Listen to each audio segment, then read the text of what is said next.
Assalamualaikum warahmatullahi wabarakatuh. Apa kabar anak-anak ibu? Semoga semuanya selalu dalam keadaan sehat walafiat ya. Nah anak-anak, hari ini kembali lagi belajar bersama ibu Oktaria Trianti pada pembelajaran tematik kelas 6, yakni tema 2, persatuan dalam perbedaan, subtema 2, bekerja sama mencapai tujuan pembelajaran ketiga. Nah, hari ini kita akan belajar muatan IPA ya anak-anak, tentang adaptasi pada hewan. Oke, yuk kita simak videonya. Nah, anak-anak, kompetensi dasar pada pembelajaran kali ini adalah menganalisis cara makhluk hidup menyesuaikan diri dengan lingkungan. Adapun tujuan pembelajaran kita yakni agar anak-anak ibu dapat menyebutkan pengertian adaptasi makhluk hidup, menjelaskan tujuan adaptasi makhluk hidup, dan juga dapat menganalisis cara hewan menyesuaikan diri dengan lingkungan. Nah, anak-anak, adaptasi makhluk hidup. Oke, yuk kita lihat pengertiannya. Adapun pengertian adaptasi makhluk hidup adalah, ada yang tahu sebelumnya apa yang dimaksud dengan adaptasi makhluk hidup? Ya, adaptasi makhluk hidup adalah kemampuan makhluk hidup untuk menyesuaikan keadaan dirinya dengan lingkungan tempat hidupnya nih anak-anak. Jadi, kesimpulannya adalah adaptasi makhluk hidup yakni cara makhluk hidup atau kemampuan makhluk hidup menyesuaikan diri dengan lingkungannya nih anak-anak. Nah anak-anak, sebelumnya kita sudah belajar tentang pertempuran Ambarawa ya. Nah di sini ada percakapan antara Lani dan Udin. Lani bertanya pada Udin, tahukah kamu bahwa untuk memenangkan pertempuran di Ambarawa diperlukan kerjasama, persatuan, dan taktik agar bisa menang? Lalu Udin menjawab, saya setuju. Ternyata prinsip kerjasama, persatuan, dan taktik juga diperlukan hewan dalam menyesuaikan diri dengan lingkungan. Bagaimana hewan menyesuaikan diri dengan lingkungan? Ayo kita pelajari.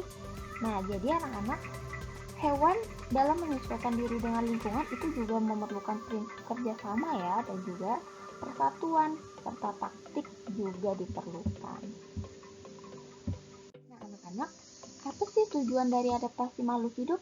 Nah, tujuan dari adaptasi makhluk hidup itu ada 3. Yang pertama, untuk memenuhi kebutuhan hidup, misalnya untuk makan, untuk minum.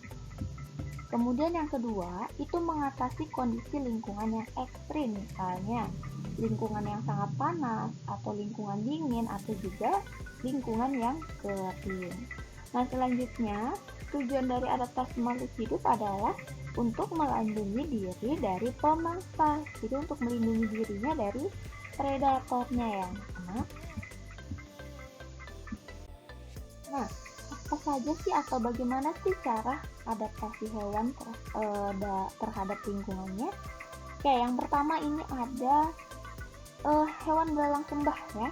Nah, belalang sembah itu melakukan kamuflase nih anak-anak. Ada yang tahu apa yang dimaksud dengan kamuflase? Oke, kamuflase adalah cara hewan menyesuaikan diri dengan mencari tempat yang sesuai dengan warna tubuhnya nih anak-anak.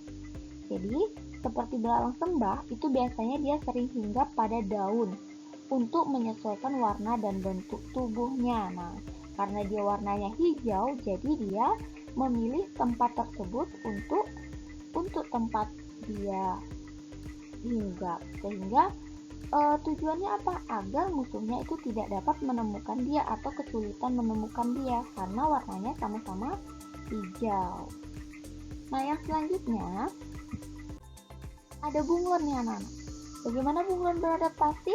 Yakni dengan cara mimikri. Nah, kalau tadi kamuflase, sekarang mimikri. Apa yang dimaksud dengan mimikri? Mimikri yakni menyesuaikan diri dengan cara mengubah warna kulitnya sesuai dengan tempat dia berada.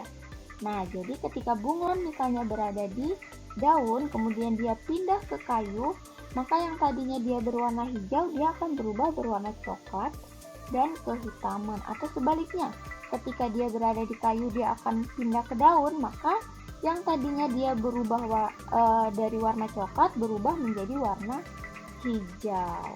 Nah, perubahan warna ini membuat bunglon membaur dengan lingkungannya ya anak-anak. Nah, kalau tadi kamuflase, sekarang mimikri, yakni mengubah warna kulit sesuai dengan tempat dia berada. Nah, yang selanjutnya ada hewan cicak nih anak-anak, yakni dengan cara autotomi. Nah, untuk melindungi dirinya, cicak dan juga kadal. Nah, jadi tidak hanya cicak ya, kadal juga akan melepaskan ekornya. Nah, cara ini disebut dengan autotomi. Jadi apa sih autotomi? Autotomi adalah cara makhluk hidup atau cara hewan memutuskan bagian dari tubuhnya. Nah, jadi untuk cicak dan juga kadal, itu dia akan memutuskan atau melepaskan ekornya. Nah, nanti ekor yang telah putus itu akan tumbuh lagi seperti semula nih anak-anak.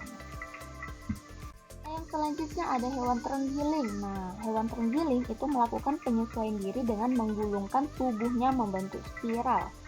Cara ini dilakukan untuk melindungi diri dari serangan musuhnya anak-anak. Nah, contoh lainnya tidak hanya pada terenggiling, tapi ada juga lipan dan juga kaki seribu yang sering kita jumpai di tempat kita atau di dalam rumah kita. Nah, yang selanjutnya itu ada cumi-cumi. Nah, bagaimana cara cumi-cumi? Cumi-cumi menyesuaikan diri dengan cara mengeluarkan cairan berupa tinta agar terhindar dari hewan lain yang berniat memangsanya.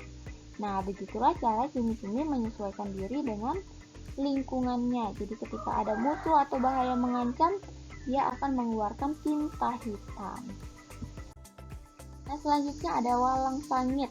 Nah, walang sangit dia akan menyesuaikan diri dengan cara mengeluarkan bau atau aroma busuk yang menyengat dari tubuhnya.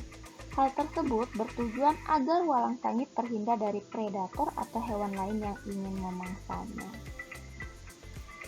Nah, selanjutnya nih, ada hewan apa nih?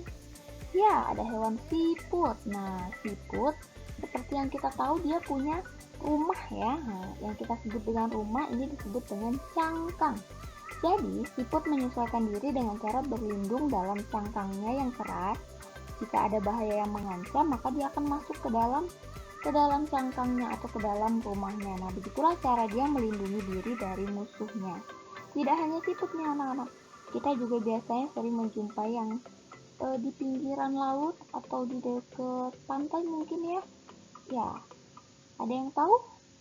Ya, seperti contohnya ada umang-umang atau bahkan kerang sekalipun itu juga berlindung di dalam cangkang untuk menyesuaikan diri terhadap lingkungannya.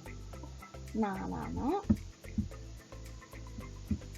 itulah beberapa hewan dengan cara adaptasinya, yakni dengan cara bagaimana dia bisa melindungi dirinya. Tadi ada dengan cara mimikri, kemudian ada cara kamuflase, ada dengan cara menggulungkan diri, kemudian mengeluarkan bau yang menyengat, kemudian masuk ke dalam cangkang. Nah, itu adalah contoh-contoh dari bagaimana cara hewan beradaptasi dengan lingkungannya. Nah, anak-anak, demikianlah materi kita pada hari ini. Ibu akhiri, Assalamualaikum warahmatullahi wabarakatuh dan terima kasih.